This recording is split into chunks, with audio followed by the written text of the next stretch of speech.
Bab 921 Seorang wanita yang merasa benar sendiri.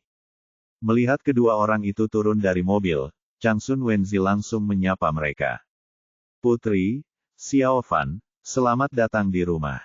Setelah kembali ke keluarga cucu tertua setelah 20 tahun, cucu tertua Dongju masih sangat bersemangat dan berjalan ke dalam istana dikelilingi oleh semua orang.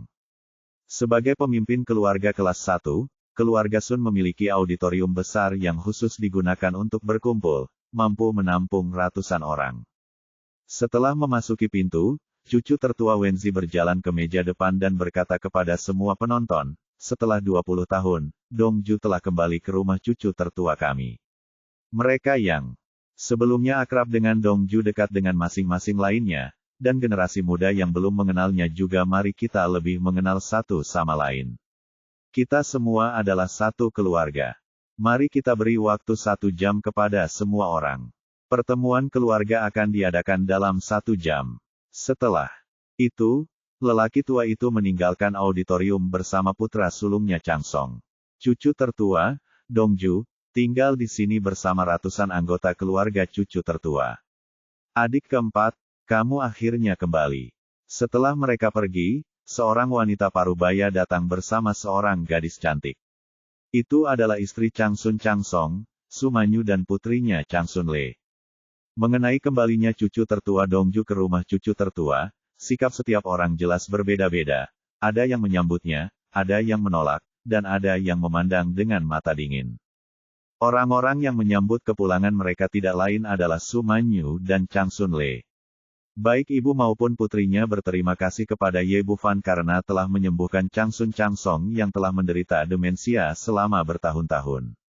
Selama bertahun-tahun, karena Changsun Changsong selalu bodoh, ibu dan putrinya juga mendapat banyak kritik dan meremehkan. Sekarang semuanya baik-baik saja, dan keluarga itu akhirnya bisa hidup bersama dengan bahagia. Halo, bibi keempat, halo, sepupu Xiao Fan. Changsun Le melangkah maju untuk menyapa, dan Sumanyu berkata dengan antusias, kakak keempat, selamat untukmu. Kamu tidak hanya menemukan putramu, tetapi Xiao Fan juga sangat baik. Changsun Dongjuyuan saya memiliki hubungan yang sangat baik dengan kakak ipar ini. Sekarang kami bertemu lagi, kami mulai mengobrol dengan antusias. Tidak jauh dari mereka, dua wanita parubaya berhiaskan berlian sedang berkumpul, menatap mereka dengan mata tidak ramah. Mereka juga merupakan menantu dari keluarga Changsun. Salah satunya adalah istri Changsun Lian dan ibu dari Changsun Li, Liang Meiyun. Yang lainnya adalah Wu Yanli, menantu perempuan Changsun Qingbai. Awalnya, Changsun Qingbai hanyalah cabang sampingan dari keluarga Changsun, tetapi karena dia bergabung dengan cabang Changsun Qiulan dan melahirkan seorang putra, dia menjadi sangat luar biasa. Oleh karena itu, dalam beberapa tahun terakhir ini, keluarga Changsun menjadi makmur, dan ia dapat dikatakan sebagai orang yang memiliki kekuatan besar dengan kekuatan yang nyata. Putranya bernama Changsun Yi, dia memiliki bakat luar biasa dalam seni bela diri dan dianggap paling menonjol di antara 3 generasi keluarga Changsun. Di usianya yang baru menginjak 20 tahun, dia telah mencapai ranah Dzogchen tingkat bumi. Yang paling penting adalah dia mendapat bantuan dari Changsun Wugong, yang memberinya beberapa petunjuk dari waktu ke waktu. Changsun Yi sangat pintar, jadi wajar saja dia tidak akan melewatkan kesempatan langka ini. Karena senioritasnya, dia tidak bisa menjadi murid, tapi dia selalu menyebut Changsun Wugong sebagai gurunya. Di rumah cucu tertua, mereka menjalin hubungan dengan cucu tertua Qiulan dan cucu tertua Wugong. Keluarga mereka secara alami menjadi makmur, yang juga mengembangkan kesombongan dan memandang rendah orang lain. Wu Yanli bertanya, kakak ipar kedua, mengapa kamu tidak melihat Qiulan hari ini? Tidak banyak orang yang tahu apa yang terjadi tadi malam. Changsun Wenzi mengeluarkan perintah diam setelahnya, jadi mereka tidak tahu tentang Changsun Qiulan untuk pergi. Jadi wanita ini sangat aneh. Sebagai penanggung jawab keluarga cucu tertua, mengapa cucu tertua Qiulan tidak muncul hari ini? Siapa tahu, mungkin saudari ketiga tidak ingin bertemu orang tertentu, jadi dia tidak berpartisipasi dalam acara seperti itu. Liang Meiyun memandang Ye Bufan dan putranya, matanya dipenuhi kebencian. Changsun Lian dan Changsun Li sama-sama idiot, tetapi Liang Meiyun berbeda. Dia suka mengambil keuntungan, memiliki banyak pemikiran picik, berpikiran sempit, dan pasti akan membalas. Sebelum Changsun Dongju meninggalkan keluarga Changsun, hubungan keduanya tidak terlalu harmonis. Changsun Li diusir dari rumah cucu tertuanya. Dia sangat marah, tapi dia tidak berani merasa tidak puas dengan lelaki tua itu. Dia hanya bisa membenci Ye Bufan sampai mati, dan dia menjadi semakin kesal terhadap cucu tertuanya Dongju. Kamu benar, aku juga tidak suka orang seperti ini. Dia diusir dari rumah. Kenapa dia tiba-tiba kembali? Akan menjadi hadiah yang bagus jika orang seperti ini diusir dan kembali ke rumah cucu tertua. Saya benar-benar tidak tahu apa yang dipikirkan lelaki tua itu ketika dia membuat keributan besar dan mengundangnya kembali. Wu Yanli mengerutkan bibirnya. Wanita ini telah menjadi sombong dan sombong selama bertahun-tahun. Kecuali majikannya putra tertua, Sun Qiulan, dia tidak peduli pada siapapun. Saat ini, cucu tertua Dongju dan putranya jelas merupakan orang paling populer di keluarga cucu tertua, yang membuatnya sangat tidak bahagia. Aku tahu ini. Kudengar bajingan yang dibawanya kembali itu bertaruh dengan lelaki tua itu. Jika cucu tertua Changsong bisa disembuhkan, lelaki tua itu akan meminta maaf secara terbuka dan mengundang cucu tertua Dongju kembali ke rumah cucu tertua. Liang Meiyun karena cucu tertua Li dia lebih mengenal Ye Bufan. Changsun Lian juga hadir saat taruhan dibuat hari itu, jadi dia tahu lebih jelas. Sungguh, pemuda ini benar-benar tidak peduli dengan hidup dan mati. Dia sebenarnya berani menggunakan taruhan untuk memaksa lelaki tua itu melakukan hal seperti itu. Wu Yanli menunjukkan ekspresi jijik di wajahnya keluarga putra sulung selama bertahun-tahun dan dia tahu betul sifat putra sulung Wenzi. Dengan cara ini, meskipun ibu dan anak memasuki gerbang rumah cucu tertua, mereka telah kehilangan wajah lelaki tua itu. Buah enak apa yang bisa mereka makan di masa depan? Mereka mungkin akan diusir suatu hari nanti. Menurut pendapatnya, Ye Bufan menggunakan taruhan tersebut memaksa cucu tertua Wenzi untuk mengundang cucu tertua Dongju kembali. Dengan cara ini, lelaki tua itu dengan sendirinya akan memandang rendah ibu dan putranya, dan mereka pasti tidak akan memiliki banyak status dalam keluarga cucu tertua di masa depan. Kamu benar, anak ini sangat penuh kebencian. Dia menggunakan musik pedang patah sebagai ancaman untuk mengusir anakku dari rumah Changsun. Liang Meiyun mengertakkan gigi dengan kebencian saat menyebutkan hal ini juga meneleponnya dan menangis padanya, meminta ibunya memikirkan cara untuk memohon kepada lelaki tua itu agar mengizinkannya kembali ke rumah cucu tertuanya. Kakak ipar kedua, kamu tidak perlu memikirkan masalah ini. Bagaimanapun, Lear adalah cucu lelaki tua itu. Cepat atau lambat dia akan dibawa kembali. Dia tidak seperti beberapa bajingan. Yanli biasanya memiliki hubungan yang baik dengan Liang Meiyun. Saat ini mereka bahkan berdiri di depan yang sama, mengincar Ye Bufan dan putranya bersama-sama. Aku juga tahu ini, tapi aku tidak bisa menahan nafas ini. Petik 2. Adik ipar kedua yang sederhana, kami pergi untuk menyelamatkan wajah wanita itu, hanya untuk membantumu melampiaskan amarahmu. Lelaki tua itu baru saja mengundangnya kembali. Liang Meiyun sedikit ragu-ragu. Meskipun dia penuh kebencian, dia masih takut pada keagungan Changsun Wenzi. Kakak ipar kedua, apakah kamu bodoh? Apakah lelaki tua itu mengundangnya kembali secara sukarela? Tanda tanya titik. Mungkin Lear akan kembali ke rumah cucu tertua segera setelah dia bahagia. Liang Meiyun memikirkannya, dan sepertinya jika kepala rumah cucu tertua tidak bahagia, tidak akan ada hasil yang baik. Oke, ayo pergi ke sana bersama-sama. Kedua wanita yang merasa benar sendiri itu mengira mereka telah memahami pikiran Changsun Wenzi, dan berjalan menuju Changsun Dongju dan putranya bersama-sama. Babak 922, membodohi diri sendiri di depan umum. Oh, kakak keempat, kamu kembali. Aku sudah bertahun-tahun tidak bertemu denganmu. Kamu masih muda dan cantik. Tidak seperti kami wanita tua, kamu jauh lebih tua tahun ini. Liang Meiyun mendatangi cucu tertua Dongju bersama senyum palsu di wajahnya. Dari segi penampilan, Changsun Dongju memang cantik alami. Dia juga salah satu wanita cantik yang terkenal di ibu kota kekaisaran saat itu, dan dia tidak bisa dibandingkan dengan wanita biasa. Selain itu, Ye Bufan telah memberinya pengondisian terus-menerus dalam beberapa hari terakhir, dan penampilannya benar-benar melebihi teman-temannya. Betul, kami orang miskin harus menghidupi suami dan anak kami. Kami sibuk sepanjang hari. Sulit bagi kami untuk tidak menjadi tua. Bagaimana kami bisa membandingkannya dengan saudara perempuan saya yang keempat? Ye Bufan sedikit mengernyit, mengatakan bahwa cara Liang Meiyun menyapa adalah normal. Kata-kata Wu Yanli agak keluar jalur. Implikasinya, cucu tertua Dongju tidak memiliki suami, tidak memiliki anak, dan tidak memiliki keluarga normal. Changsun Dongju tentu saja mendengar ada yang tidak beres, tapi dia senang hari ini, jadi dia tidak peduli. Halo, kakak ipar. Dia berbalik dan memanggil Ye Bufan, Xiao Fan, sapa kedua bibinya. Kakak ipar, ini anakku Ye Bufan.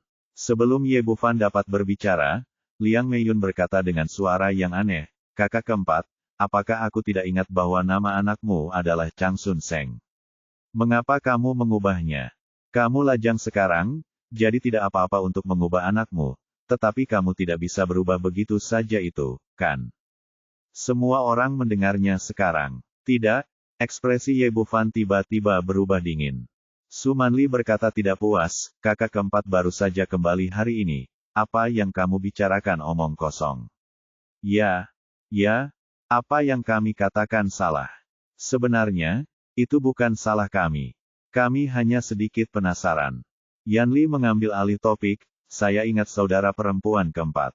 Bukankah orang yang sangat disayangi saudara perempuan saya saat itu diusir dari keluarga oleh lelaki tua itu karena ini? Tanda tanya, mungkinkah ayahnya adalah orang lain? Itu sungguh tidak mudah. Anda tidak bisa mengetahui siapa ayah dari anak tersebut secara tidak sengaja. Pantas saja anak laki. Laki sebelumnya bernama Changsun Seng keluarga putranya. Meskipun suasana hati Ju sedang baik hari ini, dia tidak tahan dengan suasana ini, dan wajahnya langsung berubah dingin. Dua saudara ipar, perempuan, harap berhati-hati dengan apa yang Anda katakan. Cucu tertua saya, Dongju, hanya memiliki satu laki-laki dan satu anak laki-laki dalam hidupnya. Laki-laki, seorang anak laki-laki, sebenarnya kamu juga menggunakan jangan terlalu serius.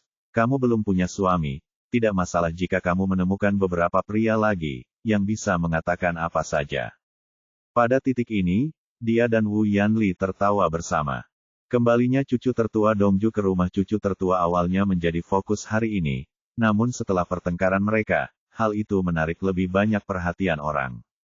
Changsun Lian dan Changsun Qingbai juga melihat apa yang terjadi di sini, tapi mereka hanya tersenyum dingin dan diabaikan. Kedua pria ini memiliki pemikiran yang sama dengan wanitanya. Mereka jelas tidak menyambut cucu tertua Dongju dan putranya. Ekspresi Ye Bufan menjadi semakin dingin. Kedua wanita tua ini hanya ingin membuat ibu mereka terlihat malu di depan umum. Dalam hal ini, mari kita lihat siapa yang lebih malu.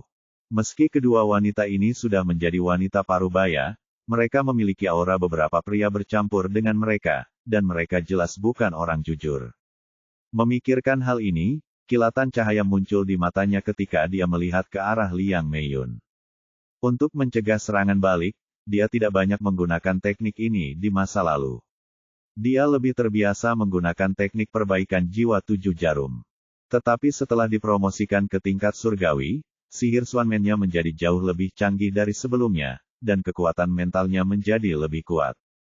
Menghadapi wanita biasa berlidah panjang, dia tidak perlu khawatir tentang serangan balasannya, jadi dia langsung menggunakan teknik sulap jiwa. Tubuh Liang Meiyun bergetar sedikit, kilatan kebingungan muncul di matanya, dan kemudian dia mulai berteriak. Kalau soal mencari pria, tidak ada di antara kalian yang sebaik aku.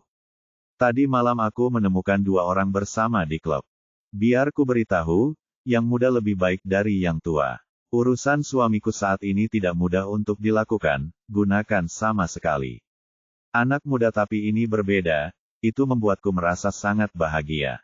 Setelah dia mengatakan ini, ruang perjamuan dengan ribuan orang terdiam sesaat, dan semua orang tercengang.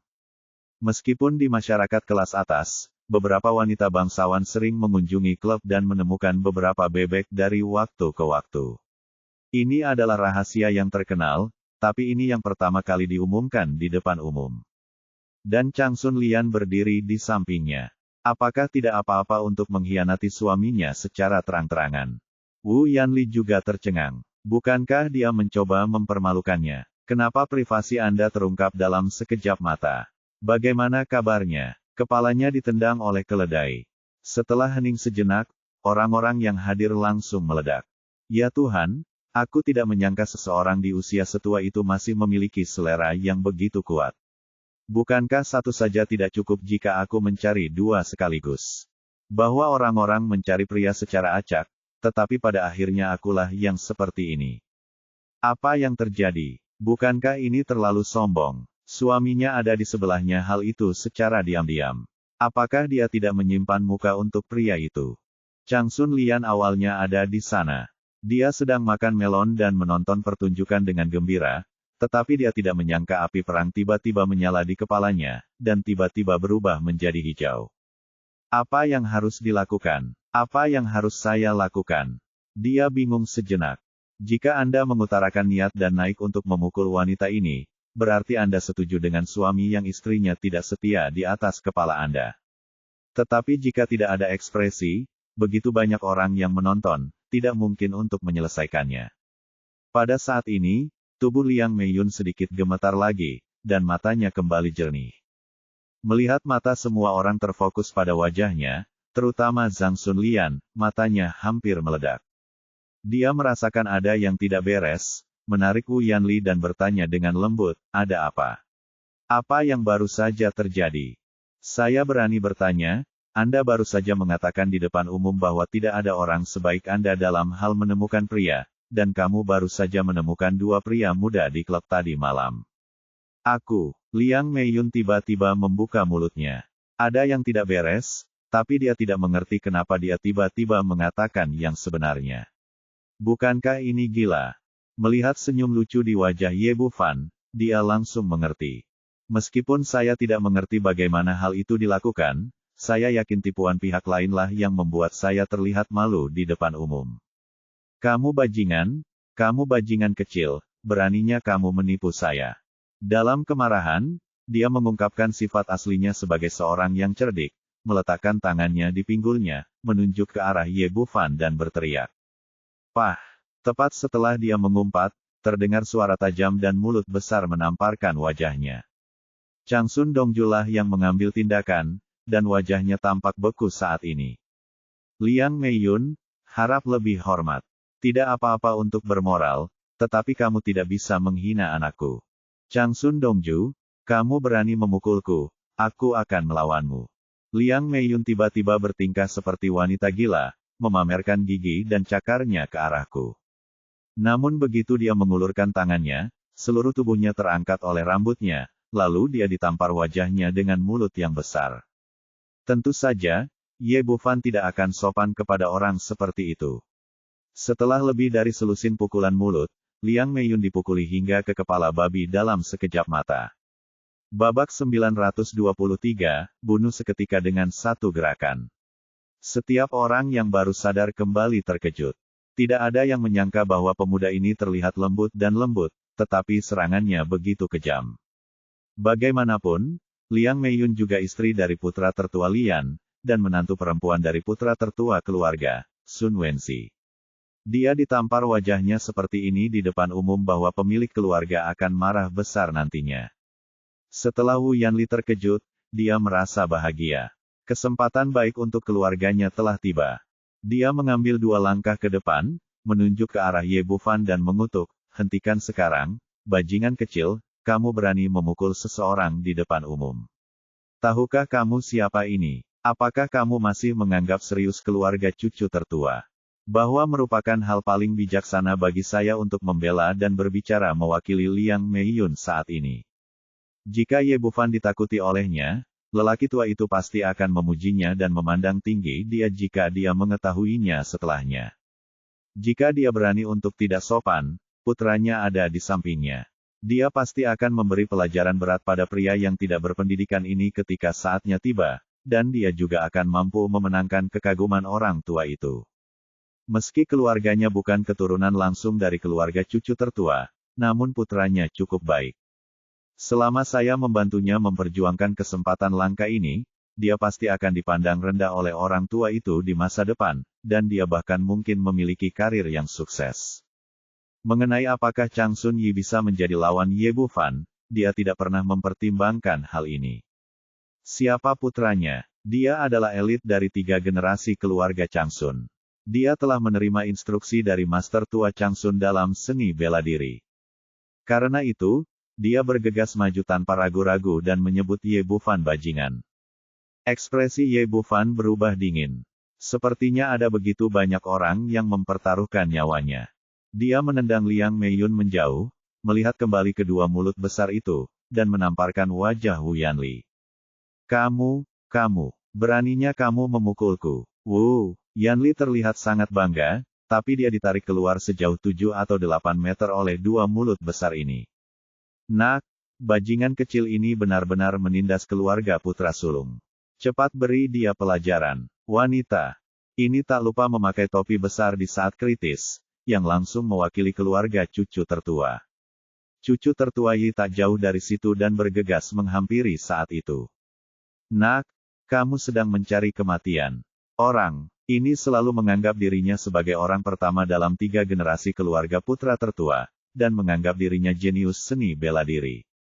Tentu saja, dia tidak menganggap serius Ye Bufan. Ketika orang lain melihat adegan ini, mereka mundur, satu demi satu. Ada yang menyombongkan diri atas kemalangan itu, dan ada pula yang menonton dengan mata dingin. Kebanyakan dari mereka bersikap hanya menonton pertunjukan. Anak ini sudah tamat. Mengapa cucu tertua Dongju melahirkan seperti itu anak yang bodoh? Dia akhirnya kembali ke keluarga dan sekarang dia diusir. Tidak peduli apa, Liang Meiyun adalah menantu kandung lelaki tua itu. Dia dipukuli di depan umum seperti ini. Anak ini agak terlalu berani. Lihat, Chang Sun Yi akan mengambil tindakan. Dia adalah prajurit tingkat Zokchen. Kudengar anak itu baru saja dokter kecil ini akan mendapat masalah. Hanya Sumanli dan putrinya tampak cemas. Chang Sun Le melangkah maju untuk melindungi Ye Bufan. Chang Sun Yi, apa yang akan kamu lakukan? Sepupu, minggir. Aku akan memberi pelajaran pada anak ini hari ini. Chang Sun Yi memasang ekspresi garang di wajahnya. Petik 2. Tidak, masalah ini harus menunggu kakek untuk menanganinya. Sebelum Chang Sun Le selesai berbicara, dia ditarik ke belakangnya oleh Ye Bufan. Akan melakukannya sendiri. Selesaikan. Petik 2. Dia bisa melihat bahwa ada banyak orang yang tidak bisa melihat di keluarga Chang Sun. Jika orang-orang ini tidak dikalahkan, ibunya mungkin akan dianiaya di masa depan. Kamu bajingan kecil, aku tidak menyadari bahwa kamu masih memiliki tulang punggung. Saya akan mengajari Anda hari ini. Bagaimana menjadi manusia. Petik 2. Setelah Chang Sun Yi selesai berbicara, dia menamparkan dada Ye Bufan dengan telapak tangannya. Dia juga penuh percaya diri. Dia adalah seorang pejuang Zokchen, dan pihak lain hanyalah seorang dokter kecil. Telapak tangan ini mungkin akan menyebabkan pihak lain untuk segera muntah darah. Apa yang tidak dia duga adalah begitu dia memukul telapak tangannya, sebuah telapak tangan besar tiba-tiba muncul di hadapannya, dan langsung ditampar. Menghadapi prajurit itu, Ye Bufan menggunakan kekuatan aslinya, meski hanya 10%, dia mampu menarik Chang Sun Yi sejauh puluhan meter dan menghantam pilar di tengah aula dengan pukulan. Pada saat ini, seluruh penonton tidak bisa berkata-kata, dan mata mereka yang menunggu untuk menyaksikan kegembiraan itu patah. Di mata semua orang, yang dianiaya pastilah pemuda di depannya. Namun saya tidak menyangka yang terjadi justru sebaliknya. Chang Sun Yi yang awalnya dikenal sebagai orang jenius nomor 1 di keluarga Chang Sun, malah tidak bisa bergerak, dan ditampar seperti anjing dengan satu tamparan. Chang Sun Yi tentu saja tidak mengharapkan hasil ini, dia tidak mengerti mengapa pihak lain begitu cepat. Mungkinkah tingkat kultivasi pihak lain lebih tinggi dari miliknya? Bagaimana ini bisa terjadi?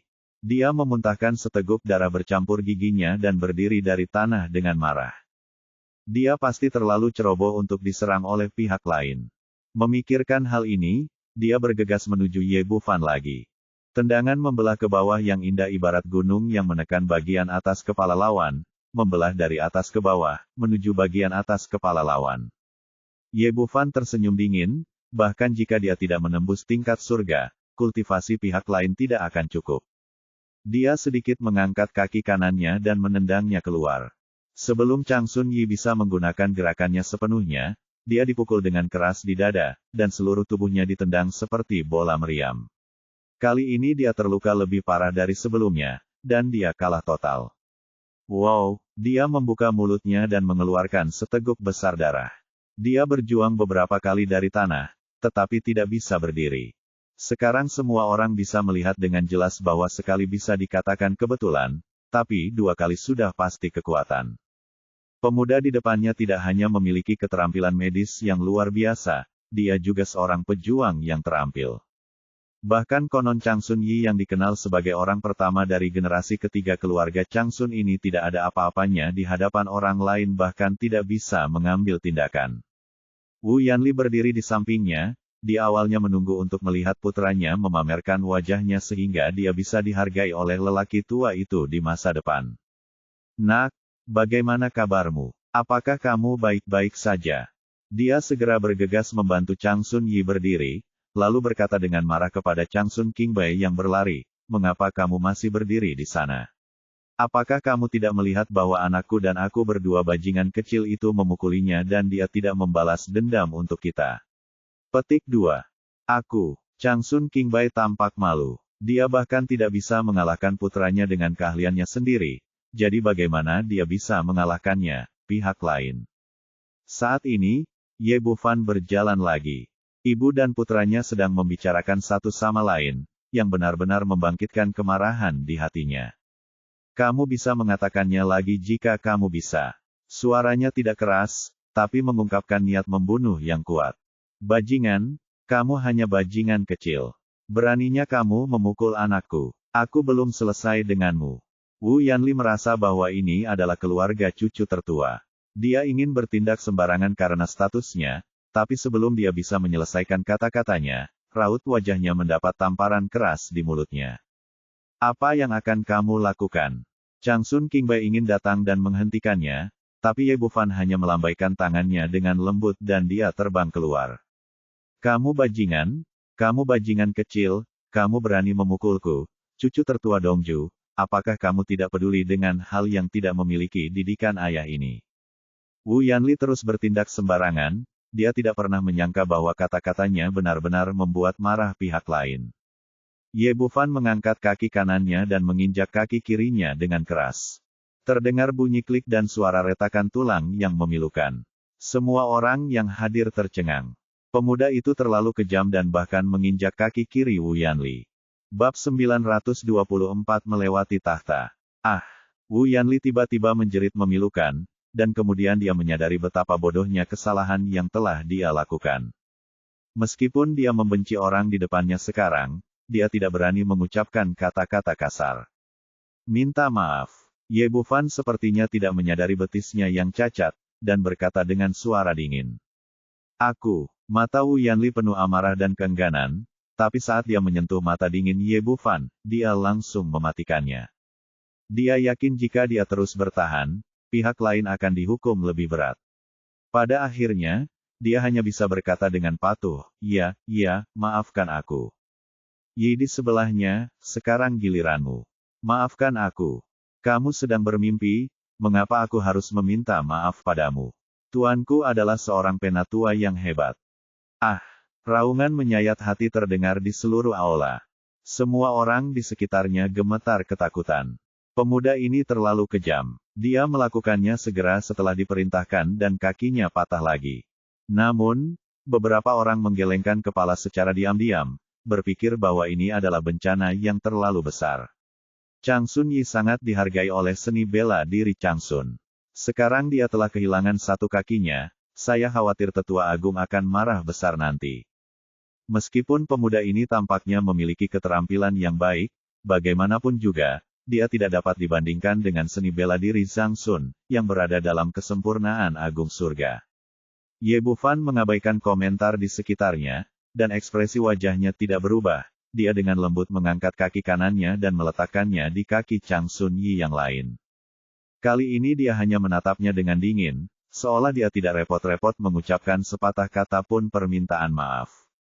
Namun pemandangan ini membuat Chang Sun Yi ketakutan. Dia yakin jika dia tidak meminta maaf, pria ini akan meremukkan kaki kirinya. Maaf, aku salah. Aku salah. Tolong jangan injak aku lagi. Dia memohon dengan tergesa-gesa. Sekali ini saja, lain kali tidak akan sesederhana hanya satu kaki. Ye Bufan mendengus dingin dan kembali menatap Liang Meiyun di sebelahnya. Pada saat ini, Liang Meiyun benar-benar ketakutan dan berdiri di sana seperti ukiran kayu dan patung tanah liat. Dia tidak pernah bermimpi bahwa Ye Bufan akan begitu kejam. Jika dia mengetahui hal ini, dia tidak akan berani memprovokasi dia bahkan jika dia memiliki 100 keberanian. Saat dia bertemu dengan mata dingin Ye Bufan, seluruh tubuhnya gemetar, lalu terjatuh ke tanah, buru-buru berteriak, "Maaf, aku salah, ini aku. Minta maaf pada ibuku." Dia datang ke Chang Sun Dongju, "Maaf, saya salah, saya menyebalkan, tolong jangan seperti saya." Ye Bufan, apa yang akan kamu lakukan? Apakah kamu masih melihat saya sebagai pamanmu? Dan kamu Dongju, apakah kamu masih memperhatikan adikku? Saat itulah kemarahan Chang Sun Lian meledak. Dia adalah istri yang tegas dan tidak berani marah kepada istrinya, tetapi dia ingin pamer di depan Ye Bufan dan putranya. "Paman." Ye Bufan tersenyum dingin, "Kalau dipikir-pikir, itu pamanku. Di mana kamu saat istrimu datang untuk menindas ibuku tadi? Di mana kamu saat Chang Sun Yi menyerangku?" Bersentuhan dengan tatapan dinginnya, dan mau tidak mau mundur 2 langkah.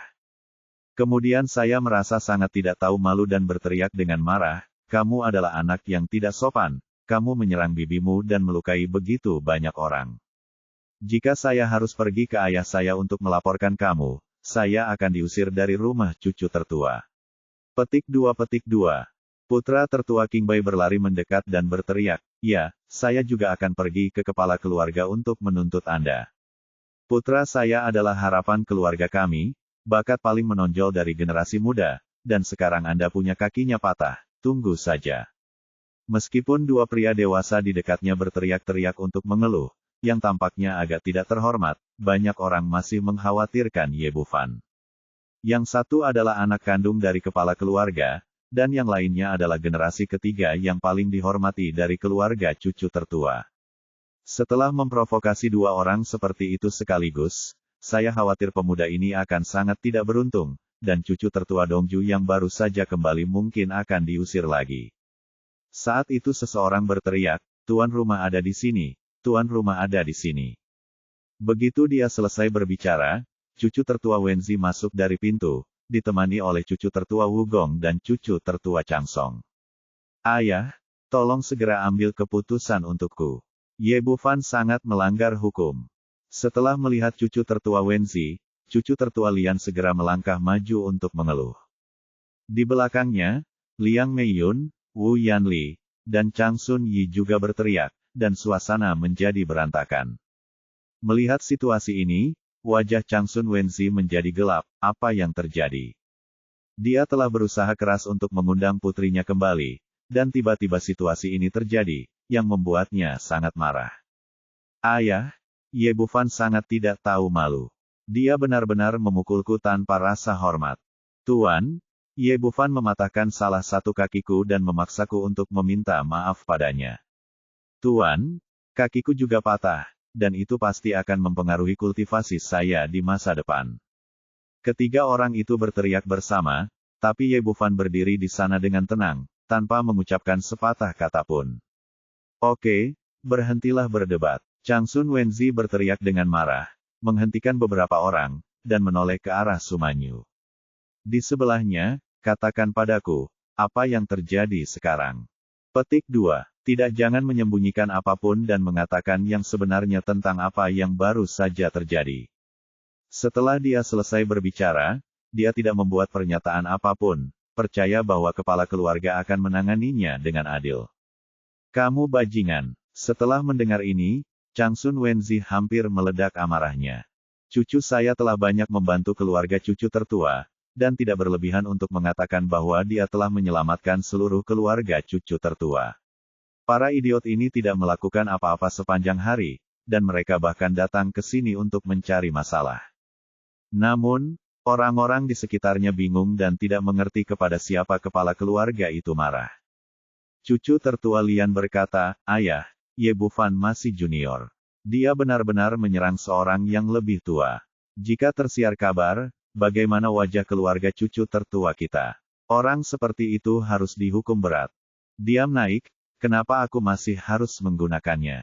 Apakah kamu di sini untuk mengajar? Teriak Changsun Wenzi dengan marah, lalu berjalan menuju meja depan. Orang-orang yang hadir bahkan sedikit pusing. Mereka tidak tahu apa yang akan dilakukan pemiliknya. Mengapa dia pergi ke depan sebelum masalah itu diselesaikan? Terutama Wu Yanli dan Changsun Yi, keduanya mengalami patah kaki. Mereka menyeringai kesakitan, namun tidak berani menunjukkannya. Ditemani oleh Changsun Changsong, Changsun Wenzi berdiri di depan panggung, menatap ke arah penonton dan berkata, "Semuanya, harap diam. Ada 3 hal yang ingin saya umumkan. Semua orang tahu bahwa sesuatu yang besar akan terjadi ketika orang tua itu berbicara kali ini." Semua orang mendengarkan dengan tenang, dan tempat besar itu hening untuk beberapa saat. Yang pertama adalah saya semakin tua.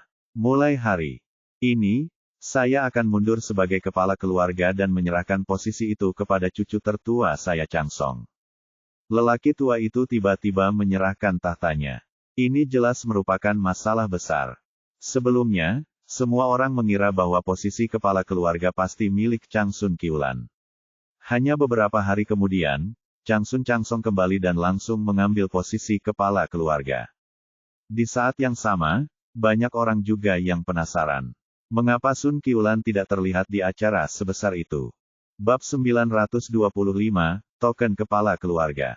Meskipun semua orang bingung tentang masalah ini, itu adalah keputusan kepala keluarga. Tetua Agung tidak berbicara, dan orang lain tentu saja tidak punya hak untuk menolak. Semuanya diam, saya akan mengumumkan hal kedua sekarang. Semua orang langsung terdiam. Karena kedua hal ini bisa disandingkan dengan suksesi kepala keluarga, itu jelas bukan masalah kecil. Benar saja, Changsun Wenzi mengeluarkan sebuah plakat kayu berbentuk berlian, yang terlihat antik, dengan tulisan, Ling, di atasnya, dan di belakangnya terdapat karakter tradisional Tiongkok, Changsun. Semua orang di keluarga Changsun tahu bahwa ini adalah tanda kepala keluarga.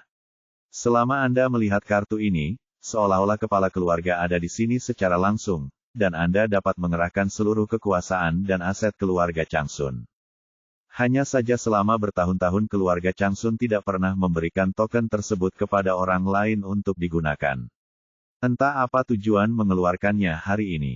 Saya yakin semua orang tahu arti dari tanda ini. Sekarang saya akan memberikannya kepada cucu saya Ye Bufan. Mulai sekarang, tidak peduli siapa putra tertua, melihatnya seperti bertemu dengan kepala keluarga. Begitu berita diumumkan, orang-orang yang hadir langsung meledak, bahkan lebih eksplosif dibandingkan saat kepala keluarga diwariskan tadi. Meskipun agak tidak terduga untuk menyerahkan tahta kepada cucu tertua Changsong, dia adalah putra tertua dari kepala keluarga, dan dia juga salah satu pewaris kepala keluarga yang paling populer pada saat itu, sehingga semua orang dapat menerimanya, dia. Tapi sekarang token kepala keluarga tiba-tiba diserahkan kepada pemuda itu. Ini adalah sesuatu yang tidak dapat dibayangkan oleh siapapun. Terutama putra sulung Lian dan yang lainnya langsung bingung.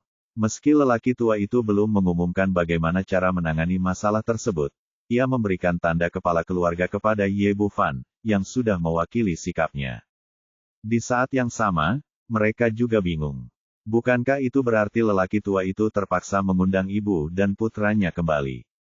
Mengapa pemimpin keluarga tiba-tiba diberikan tanda lagi? Apakah ada cerita orang dalam di sini? Ayah, saya tidak setuju. Cucu tertua Lian adalah orang pertama yang berteriak. Ye Bufan baru saja masuk ke dalam keluarga cucu tertua kita. Bagaimana Hedehe bisa mendapatkan tanda kepala keluarga? Sulit meyakinkan orang. Bagaimana Hedehe? Cucu tertua Wenzi tersenyum dingin, kontribusi Xiaofan di luar imajinasi Anda. Jika dia tidak membantu tadi malam, saya khawatir keluarga cucu tertua kami akan disingkirkan 5 keluarga bangsawan teratas. Apakah, menurut Anda pahala seperti ini harus dianggap layak untuk sebuah keluarga? Tanda utamanya, ada gelombang kegelisahan lain di antara penonton. Tidak ada yang menyangka bahwa lelaki tua itu akan memiliki pendapat yang begitu tinggi. Kamu Bufan. Apakah sesuatu yang besar terjadi pada keluarga cucu tertua yang kita selamatkan tadi malam? Tapi karena lelaki tua itu tidak mengatakan apa-apa, tentu saja orang lain tidak berani bertanya. Changsun Qingbai berkata, tapi kepala keluarga, Ye Bufan masih terlalu muda. Jika dia memiliki tanda kepala keluarga, itu mungkin merugikan kakak laki-laki tertua yang baru saja mewarisi posisi kepala keluarga. Dia juga tidak berharap Ye Bufan bisa memiliki status setinggi itu dan mengendalikan kepala keluarga. Token, maka kita akan sejajar dengan kepala keluarga. Bagaimana orang seperti mereka bisa hidup baik kehidupan di masa depan? Maka dia pindah ke Changsong, cucu tertua yang paling disayangi lelaki tua itu, dengan harapan bisa mengubah keputusan ini. Tidak apa-apa, jika Xiao Fan bersedia, saya akan segera memberinya posisi kepala keluarga. Sebelum Changsun Wenzi dapat berbicara, Changsun Changsong berdiri. Ini, Changsun Qingbai tertegun sejenak. Tak seorang pun, termasuk semua orang yang hadir, menyangka bahwa Changsun Wenzi dan putranya akan begitu menyayangi Ye Bufan sehingga mereka bahkan akan melepaskan posisi kepala keluarga. Apa yang tidak mereka ketahui adalah bahwa ayah dan anak itu baru saja mendiskusikannya di belakang panggung. Mereka berdua percaya bahwa Ye Bufan jelas bukan orang yang ada di dalam kolam. Selama putra sulung Changsong memiliki hubungan yang baik dengan keponakannya, maka keluarga putra sulung pasti bisa maju lebih jauh di masa depan, bahkan tidak menutup kemungkinan menjadi keluarga nomor 1 di ibu kota kekaisaran. Oke, masalah ini sudah selesai. Changsun Wenzi berkata lagi, saya akan mengumumkan hal ketiga sekarang. Semua orang yang hadir langsung terdiam hal. Ada apa? Changsun Lian memiliki firasat buruk di hatinya, seolah dia mengira itu ada hubungannya dengan orang seperti dirinya. Changsun Wenzi tampak murung, saya mengundang Dongju dan Xiao Fan kembali, dan saya tidak akan pernah membiarkan siapapun bersikap tidak sopan. Tetapi beberapa orang hanya berbalik dan berani menghina mereka. Sekarang saya menyatakan bahwa keluarga Changsun Lian dan keluarga Changsun Qingbai, semua dari mereka akan diusir dari rumah Zhangsun dan tidak akan pernah diizinkan masuk ke dalam rumah. Petik 2. Aku akan membunuhmu. Begitu kata-kata ini keluar, semua orang yang hadir tampak tidak percaya. Tidak ada yang menyangka lelaki tua itu akan mengusir Changsun Qingbai dan Changsun Lian dari rumah mereka demi Ye Bufan. Anda harus tahu bahwa meskipun cucu tertua Lian tidak memenuhi harapan, dia tetaplah anak kandung lelaki tua itu. Meskipun Changsun Qingbai adalah seorang pekerja sampingan, Changsun Yi adalah pemimpin di kalangan generasi muda. Sekarang kedua keluarga itu disatukan, mereka semua telah diusir, yang menunjukkan betapa tingginya status Ye Bufan di hati Changsun Wenzi. Kedua wanita itu, Liang Meiyun dan Wu Yanhong, tertegun sejenak. Baru sekarang mereka menyadari betapa bodohnya kesalahan yang telah mereka lakukan. Ye Bufan bukan saja tidak disukai oleh lelaki tua itu, sebaliknya, dia menganggapnya sangat serius dan bahkan memberinya tanda kepala keluarganya. Saat ini, keduanya diliputi penyesalan. Jika mereka tahu bahwa dia akan dipukuli sampai mati seperti ini, mereka tidak akan berani memprovokasi cucu tertua Dongju dan putranya. Ayah tidak bisa mengusirku, setiap hari, aku belum melakukan apapun. Saat ini, putra tertua Lian tidak lagi peduli pada orang lain dan hanya berharap untuk melindungi dirinya sendiri. Aku melihat wanitamu menindas adikmu, tapi kamu tidak peduli, dan kamu bahkan tidak bisa menjaga istrimu. Apa gunanya sampah sepertimu?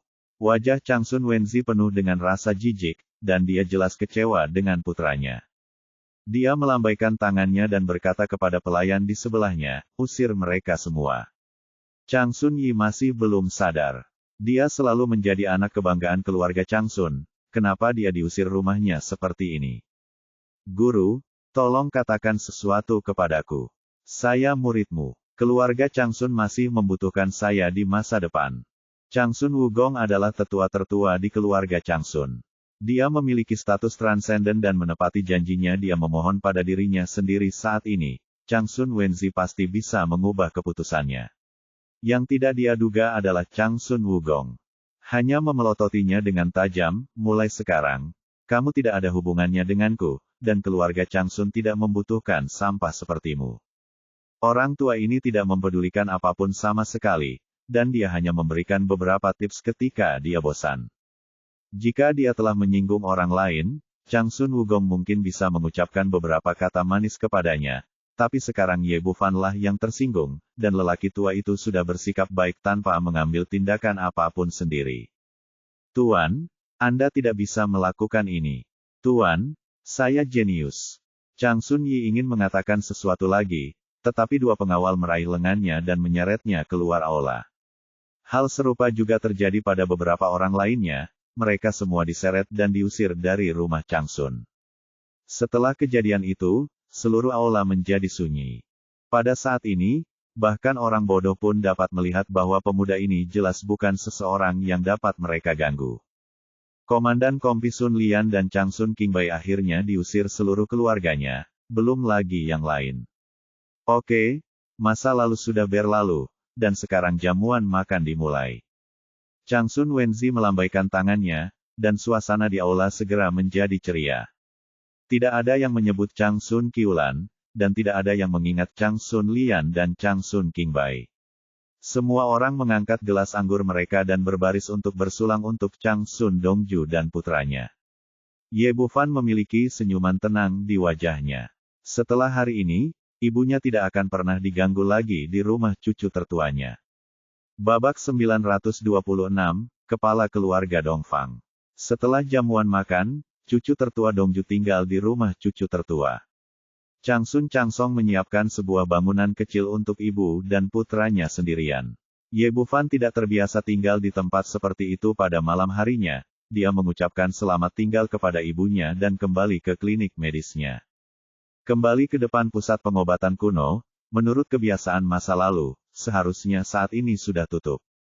Tetapi ketika dia sampai di depan pintu, dia menemukan bahwa rumah sakit itu terang benderang dan ada lebih dari selusin pengawal berjas hitam berdiri di depan pintu. Setelah melihat orang-orang ini, Ye Bufan cukup terkejut, karena pengawal terburuk ini memiliki budidaya tingkat Xuan. Jika Anda menempatkan budidaya semacam ini di kota kecil, seperti Jiangnan dan Jiangbei, Anda bisa menjadi penatua pemujaan di beberapa keluarga. Namun di sini dia hanyalah pengawal biasa, berdiri di depan pintu dengan ekspresi hormat. Dapat disimpulkan dari sini bahwa orang di dalamnya pastilah orang yang hebat. Siapa yang datang ke klinik medis saya? Ye Bufan melangkah dengan ragu, seolah dia tahu dialah tuannya, dan pengawal tidak menghentikannya.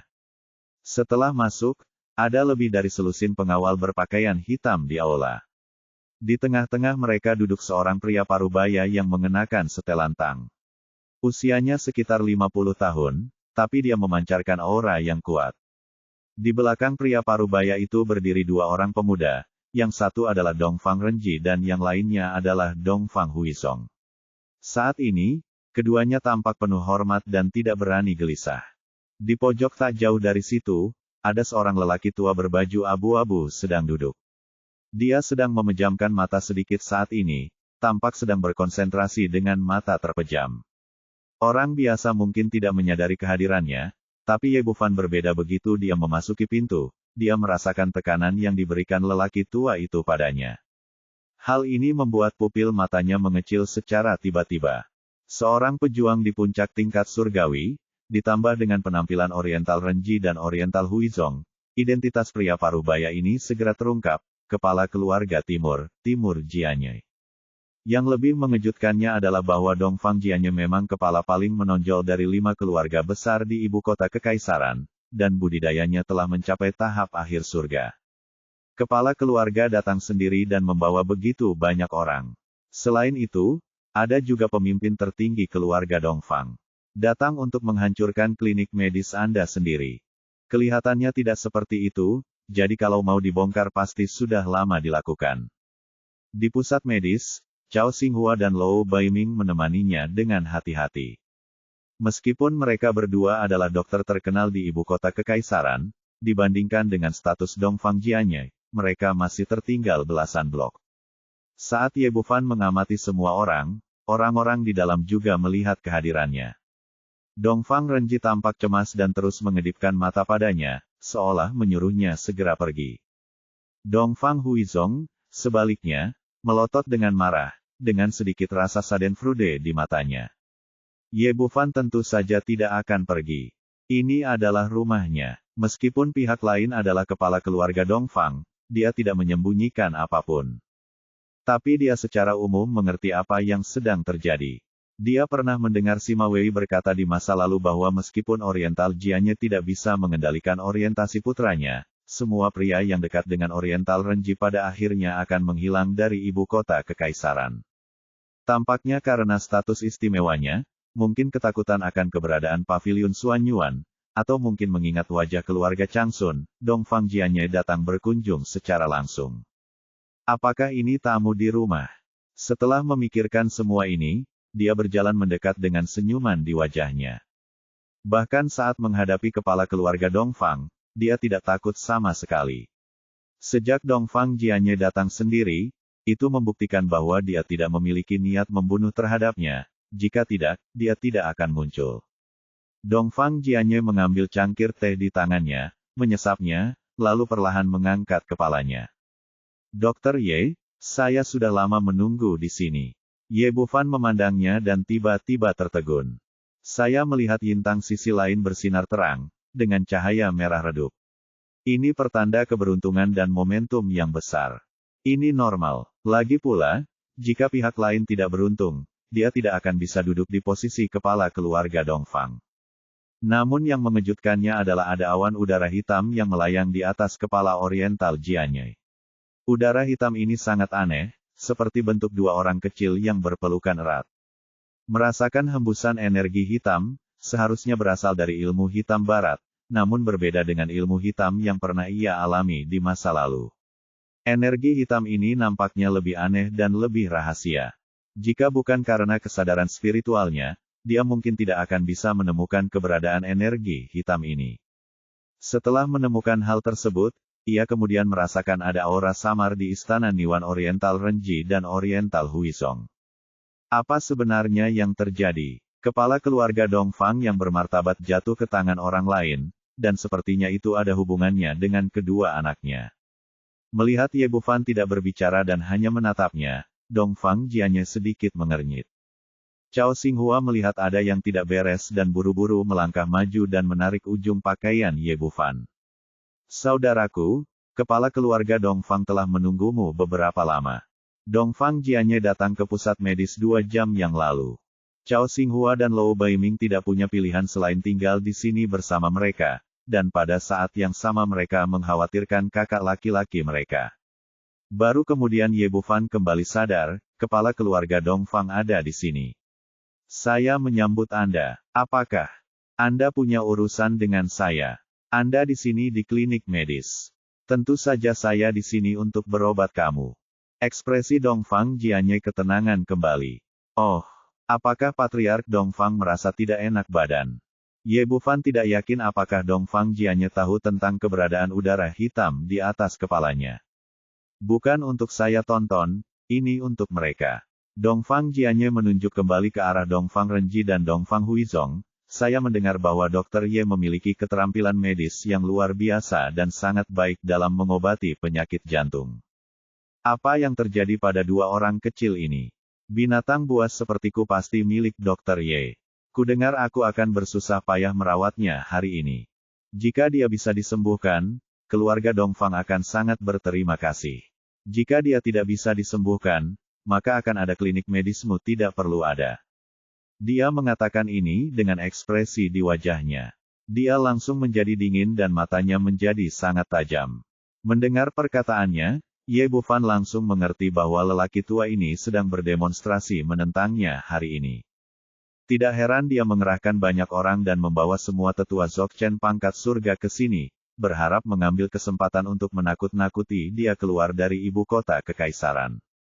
Tujuan pihak lain sangat jelas, yaitu dia tidak ingin dia terlalu banyak berhubungan dengan Dongfang Renji. Dan karena reputasi Paviliun Suanyuan dan keluarga Changsun, sulit untuk menggunakan kekerasan, jadi dia hanya bisa mencari perawatan medis dengan cara ini. Dongfang Renji menyukai pria, dan Dongfang Huizong menyukai wanita. Ini adalah sesuatu yang diketahui semua orang di ibu kota kekaisaran.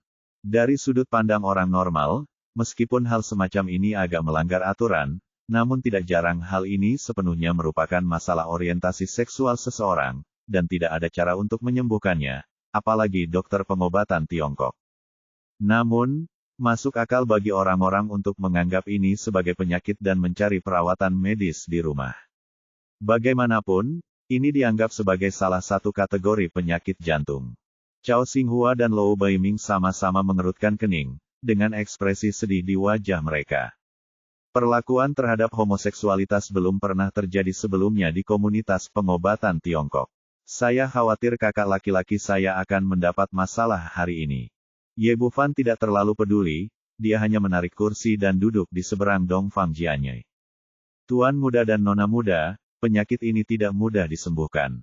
Dongfang Jianye berkata dengan ekspresi dingin, katakan saja padaku apakah bisa disembuhkan. Bisa disembuhkan, ekspektasi semua orang, lalu berkata, tetapi biaya konsultasi saya sangat tinggi. Apakah Anda yakin bisa disembuhkan? Mata Dongfang Jianye langsung menajam, dan dia tiba-tiba meledak dengan momentum yang kuat. Babak 927, kutukan memusnahkan keturunan. Tujuan kunjungan Dongfang Jianye hari ini sama dengan dugaan Ye Bufan. Ia tidak ingin putranya berhubungan dengan cucu dari keluarga putra sulung. Karena reputasi Paviliun Suanyuan dan keluarga Changsun, tidak nyaman untuk mengambil tindakan secara langsung, jadi mereka menemukan metode mencari perawatan medis ini.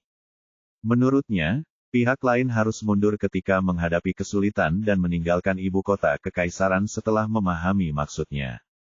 Setidaknya Anda harus tunduk pada diri sendiri dan memastikan bahwa Anda tidak akan pernah berhubungan dengan Dongfang Renji lagi. Dia telah membuat banyak tebakan sebelumnya, tapi dia tidak pernah menyangka bahwa Ye Bufan akan memberikan jawaban yang dapat disembuhkan. Selama bertahun-tahun, dia membawa Oriental Huizong dan Oriental Renji menemui hampir semua dokter terkenal di dunia, tetapi tidak ada yang berhasil. Meskipun Ye Bufan menyembuhkan Suru Yue, dia tidak percaya pemuda ini bisa menyembuhkan anak-anaknya. Saya sudah bilang bisa disembuhkan. Ye Bufan memberikan jawabannya lagi. Baru saja, sebuah ide muncul di benaknya, dan dia tahu apa yang terjadi dengan udara hitam di atas kepala Dongfang Jianye. Ketika dia berada di Afrika Selatan, dia telah belajar banyak tentang ilmu hitam bersama Christina, termasuk jenis ilmu hitam yang sangat unik, kutukan. Apa yang dipukul oleh Dongfang Jianye adalah sebuah kutukan, dan itu adalah jenis yang sangat istimewa yang disebut kutukan pemusnahan keturunan. Justru karena sifat khusus dari kutukan inilah yang membangkitkan minat Ye Bufan, dan dia belajar lebih banyak tentangnya. Jika seseorang terjerumus dalam kutukan pemusnahan anak dan cucu, ia tidak akan merasa terlalu banyak. Jika ia tidak mempunyai anak, ia tidak akan dapat mempunyai anak seumur hidupnya. Jika Anda memiliki anak, orientasi seksual Anda akan mengalami perubahan mendasar. Jika seorang laki-laki menyukai seorang laki-laki dan seorang perempuan menyukai seorang perempuan, mereka tidak akan pernah memiliki anak lagi seumur hidupnya, yang berujung pada tidak adanya anak atau cucu. Kutukan semacam ini juga memiliki tingkat yang sangat tinggi di antara ilmu sihir hitam. Penyihir biasa tidak dapat menggunakannya sama sekali, sehingga jarang terlihat. Energi hitam di atas kepala Dongfang Jianye berubah menjadi dua penjahat yang saling berpelukan. Dongfang Huizong dan istana Dongfang Renji Niwan sama-sama memiliki aura energi hitam yang sangat sejalan dengan ciri-ciri kutukan pemusnahan anak cucu. Adapun solusinya, botol pemurnian iblis di tangannya adalah musuh dari semua ilmu sihir hitam, jadi dia memiliki kepercayaan diri untuk memberikan jawaban yang pasti. Anak muda, tahukah kamu akibat bercanda denganku, Dongfang Jianye? Aku tidak tahu, dan aku tidak ingin tahu. Karena aku tidak bercanda denganmu. Aku serius ingin mengatakan itu. Saya bisa menyembuhkan penyakit ini, tapi diagnosisnya biayanya lebih tinggi. Petik 2. Pihak lain adalah kepala keluarga Dongfang. Sekarang Ye Bufan telah melihat kekuatan keluarga kelas 1, dia tentu ingin membuat masalah besar. Keluarga Changsun mampu membesarkan batu spiritual kelas menengah dalam waktu sesingkat itu, jadi keluarga Dongfang pasti tidak terlalu buruk. Dongfang Jianye memandang ke pihak lain dengan mata membara. Melihat Ye Bufan tidak berniat menghindar, kegembiraan perlahan muncul di matanya. Selama bertahun-tahun, dia menantikan suatu hari nanti menyembuhkan putranya dan mewariskan kedudukan keluarganya. Jika pihak lain benar-benar bisa melakukannya, maka dia tidak akan segan-segan membayar betapapun tingginya harganya. Namun, sebagai kepala keluarga, ia tentu tidak akan terburu-buru dan bertanya lagi, "Dokter Ye, tolong beritahu saya, apa penyebab penyakit mereka? Dan bagaimana cara mengobatinya? Itu terjadi begitu saja padamu. Kamu terkena kutukan yang sangat unik, yang disebut kutukan pemusnahan anak cucu." Ye Bufan tidak menyembunyikan apapun dan langsung menyatakan ciri-ciri kutukan pemusnahan anak cucu. Pada saat ini, semua orang yang hadir terkejut, termasuk lelaki tua yang memejamkan mata untuk bermeditasi, dan tiba-tiba membuka matanya, dengan cahaya yang menakutkan di matanya. Dongfang Jianye langsung tercengang. Selama bertahun-tahun, dia telah memukuli putranya dan memarahi putrinya. Mereka menyalahkan semua keluh kesahnya pada anak-anaknya, namun tidak pernah berpikir bahwa masalahnya ada pada diri mereka sendiri. Oriental Renji dan Oriental Huizong juga tercengang. Mereka merasa terganggu dengan orientasi seksual mereka yang tidak lazim. Dalam hatiku, aku selalu berpikir bahwa aku dilahirkan dengan kutukan itu, tapi aku tidak pernah mengira itu ada hubungannya dengan kutukan. Dongfang Jianye tertegun sejenak, lalu dia sadar kembali. Dia menelan ludah dan bertanya dengan suara kering, "Apakah kamu yakin kamu melakukannya dengan benar?" Petik 2. Itu benar sekali. Kamu pernah berhubungan dengan penyihir gelap, penyihir tingkat tinggi. Penyihir gelap. Dongfang Jianye perlahan-lahan tenggelam dalam ingatan, dan semua orang di keluarga Dongfang fokus padanya. Tiba-tiba ekspresinya berubah, "Saya teringat bahwa saya membunuh seorang penyihir gelap di Afrika 20 tahun yang lalu. Saat itu, Renji dan Huizong baru saja lahir. Saya sangat ingin menerobos kemacetan dari tingkat bumi ke tingkat surga, jadi saya bepergian ke seluruh penjuru dunia. Pengalaman. Di sebuah suku di Afrika, saya kebetulan bertemu dengan seorang penyihir hitam yang mengambil nyawa manusia sebagai korban. Saya membunuhnya dengan marah. Sebelum dia meninggal, pria itu mengatakan serangkaian karakter aneh, yang tidak dapat saya dengar. Meskipun dia tidak mengerti bahasa lokal, dia tidak tahu apa yang dia bicarakan. Kemudian dia berubah menjadi bola abu dan menghilang dari langit. Benar, ini adalah penyihir hitam yang menggunakan nyawanya sebagai pengorbanan untuk melepaskan. Saya tidak menyangka bahwa sayalah yang mencelakakan anak saya. Petik 2. Dongfang Jianye menunjukkan penyesalan dan permintaan maaf di wajahnya, lalu berkata dengan penuh semangat, "Dokter Ye, selama Anda dapat menyembuhkan kedua penyakit mereka, keluarga Dongfang kami bersedia membayar biaya pengobatan yang mahal. Katakan padaku, berapa biayanya? Saya tidak ingin uang." Ye Bufan berkata, 10 batu energi kelas menengah. Petik 2. Dongfang Jianye sedikit terkejut. Dia tidak menyangka bahwa biaya konsultasi yang ditawarkan oleh pihak lain sebenarnya adalah batu energi. 10 yuan, itu terlalu banyak. Keluarga Dongfang kami hanya memiliki 5 yuan sekarang, dan yang biasa adalah lebih. Tapi kemudian dia berkata, "Dokter Ye, selama Anda bisa menyembuhkan anak saya akan menebus sisanya secepatnya." Petik 2. Pada saat yang sama, keluarga Dongfang kami berhutang budi padamu. Selama kamu memiliki sesuatu untuk dilakukan di masa depan, aku, Dongfang Jianye, akan berada di sana tanpa ragu-ragu. Petik 2. Membuat kesepakatan. Sebenarnya, Ye Bufan juga meminta banyak uang. Dia tidak menyangka pihak lain benar-benar bisa menawarkan 5 yuan sekaligus, yang sudah mengejutkannya.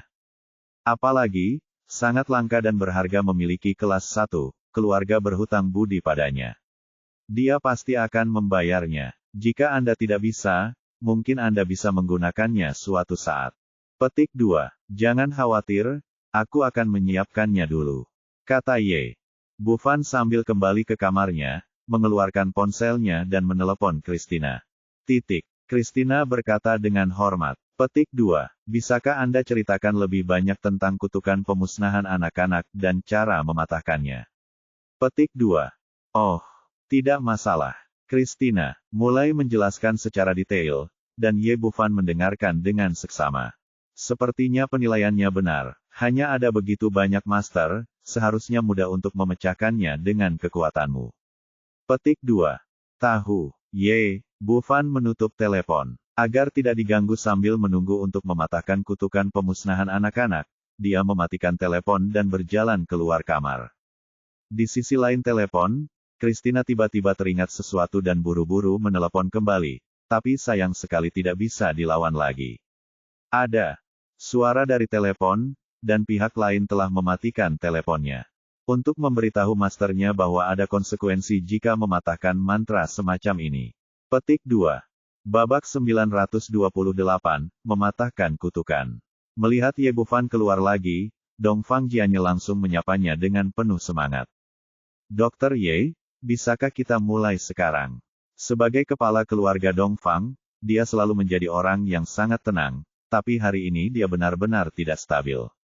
Selama bertahun-tahun, dia menyaksikan sepasang anak merasa cemas setiap hari. Sekarang dia tahu itu salahnya, dia merasa menyalahkan diri sendiri. Jadi dia tidak mau menunggu sebentar dan ingin menyembuhkan Oriental Renji dan Oriental Huizong secepatnya. Baiklah, biarkan orang-orangmu menjaga pusat kesehatan dan jangan diganggu oleh orang lain. Jangan khawatir, dokter kecil. Tidak ada yang bisa masuk selama saya di sini. Pintu pusat medis ke depan. Dokter Ye, saya belum punya waktu untuk memperkenalkan Anda. Ini adalah Dongfang Qingtian, tetua agung dari keluarga Dongfang kami. Dengan tetua agung di sini, Anda dapat melakukan operasi dengan aman tanpa gangguan apapun. Di depannya, sebuah posisi, duduklah bersila di sini. Dongfang Jianye tidak ragu sama sekali dan duduk bersila di tanah sambil berkata. Ye Bufan menunjuk kedua arah lagi dan berkata kepada Timur Renji dan Timur Huizong, kalian berdua duduk di sini. Petik 2. Ya, jika kamu memberitahu bibiku bahwa kamu berbohong kepadaku, aku tidak akan memaafkanmu. Dia masih menyimpan kebencian di hatinya dan berkata dengan kejam. Terserah kamu. Ye Bufan tampak acuh tak acuh. Nak, jangan kasar pada Dokter Ye. Petik 2. Dongfang Huizong mendengus dingin dan duduk di tanah. Setelah ayah dan anak itu duduk, Ye Bufan mengeluarkan jarum perak dan mulai akupuntur pada Oriental Renji dan Oriental Huizong, menusuk lebih dari selusin titik akupuntur besar di kepala mereka. Menurut Christina, jika mantra pada Dongfang Jianye dipatahkan maka akan berdampak buruk pada anak-anaknya, sehingga jiwanya harus dilindungi. Kemudian dia mengeluarkan 2 jimat lagi, satu adalah jimat yang berapi-api dan ditempelkan di istana Niwan milik Dongfang Renji, dan yang lainnya adalah jimat pengumpul yin dan ditempelkan di dahi Dongfang Huizong. Telah terkena kutukan pemusnahan anak-anak selama bertahun-tahun, energi yin dan yang di tubuh kedua orang tersebut sangat tidak seimbang. Setelah kutukannya dipatahkan nanti, Dongfang Renji harus diisi kembali dengan energi yang dan Dongfang Huizong dengan energi yin pada waktunya, sehingga mereka bisa mendapatkan kembali orientasi seksual normal mereka. Setelah semuanya siap, Ye Bufan datang ke belakang Dongfang Jianye dan mengeluarkan botol pemurnian iblis sambil berpikir. Biarkan aku pergi. Dia mengucapkan mantra sihir, dan botol pemurnian iblis itu terbang ke udara dan menutupi kepala Dongfang Jianye. Udara hitam di atas kepala sepertinya merasakan bahaya, dan ingin terbang sejenak ke istana Niwan milik Dongfang Jianye, tapi sayang sudah terlambat. Botol pemurnian iblis pada awalnya adalah artefak hebat. Ia memiliki kemampuan absolut untuk menahan energi gelap ini, dan kekuatan isap yang tak terlihat langsung dipancarkan. Ah! Raungan melengking keluar dari udara hitam, yang membuat bulu kuduk berdiri. Pengawal di sebelahnya terkejut, dan bahkan Dongfang Qingtian di depan pintu mengecilkan pupil matanya. Kedua penjahat yang terbentuk dari kutukan pemutusan anak cucu itu berpelukan erat, seolah ingin melawan mati-matian. Sangat disayangkan bahwa semua upaya sia-sia di depan botol pemurnian iblis. Botol itu langsung tersedot dan kemudian diubah menjadi pil kecil. Pada saat yang sama, udara hitam keluar dari tubuh Dongfang Renji dan Dongfang Huizong, dan mereka tersedot ke dalam botol pemurnian iblis. Segera setelah itu, jimat di dahi mereka langsung berubah menjadi bola api, dan kemudian menghilang ke dalam istana Niwan. Plop, celepuk. Kedua orang itu jatuh ke tanah, sama sekali tidak sadarkan diri. Dokter, Ye, ada apa dengan mereka? Tanya Dongfang Jianye dengan gugup saat melihat kedua anaknya pingsan. Ye Bufan berjalan mendekat dan memeriksa denyut nadi kedua orang itu, lalu mengambil kembali semua jarum perak di kepalanya. Tidak apa-apa, mantranya telah dihilangkan sepenuhnya. Mereka hanya memiliki ketidakseimbangan yin dan yang di tubuh mereka. Butuh beberapa waktu untuk pulih. Mereka akan baik-baik saja setelah tidur. Apakah ini benar-benar lebih baik? Bertanya dengan tidak percaya. Dokter Ye, mulai sekarang, mereka semua akan kembali normal, kan? Percayalah. Tidak akan ada yang salah. Setelah kutukan pemusnahan dicabut, mereka akan menjadi orang normal. Terima kasih banyak, Dokter Ye, Anda adalah dermawan terbesar bagi keluarga Dongfang kami. Pada saat ini, Dongfang Jianye bukan lagi kepala keluarga Dongfang yang angkuh, tetapi seorang ayah biasa, dan dia membungkuk dalam-dalam kepada Ye Bufan. Oke, tidak apa-apa, ayo kita ambil kembali. Ye Bufan melambaikan tangannya dengan santai. Dengan botol pemurnian iblis di tangannya, memang tidak terlalu sulit baginya untuk mengusir mantra gelap ini. Terima kasih, Dokter Ye. Saya tidak akan mengganggu Anda. Saya akan mengirim seseorang untuk mengantarkan biaya pengobatan besok. Oriental Jianye melambaikan tangannya setelah mengatakan itu, lalu pergi dari sini. Saudaraku, aku sangat mengagumi keterampilan medismu. Cao Xinghua dan Lou Baiming datang. Mereka baru saja melihat semua ini dengan jelas, dan sekarang mereka sangat mengagumi Ye Bufan. Oke, kamu lelah selama sehari, jadi kembalilah dan istirahat. Ye Bufan mengantar kedua lelaki tua itu dan hendak menutup pintu ketika 4 atau 5 mobil melaju dan berhenti di depan pusat medis. Pintu mobil terbuka, Rudolf dan Badis keluar dari mobil terlebih dahulu, melihat sekeliling dengan waspada, lalu membuka pintu mobil di belakang, dan Su Ruyue keluar. Mereka tidak bertemu selama sehari, dan wanita itu tampak kuyu dan menyedihkan. Xiao Fan, melihat Ye Bufan berdiri di depan pintu, dia segera berlari dan memeluknya, seolah ingin menghilangkan rasa lelah di hatinya. Oke, kalian semua kembali dan istirahat. Ye Bufan melambaikan tangannya dan menyuruh Rudolf dan yang lainnya untuk kembali, lalu mengambil Su Ruyue dan berjalan ke atas. Ketika dia kembali ke kamar, dia melihat ke arah Su Ruyue yang tampak kuyu, merasa sangat tertekan. Ada apa denganmu, Xiao Fan? Cintai aku. Su Ruyue merobek pakaiannya 3 kali dan kemudian bergegas mendekat. Setelah sekian lama, keheningan kembali terjadi di kamar. Setelah ventilasi yang intens, Su Ruyue meringkuk di pelukan kekasihnya seperti anak kucing. Ye Bufan membelai rambut panjangnya dan bertanya dengan lembut, ada apa?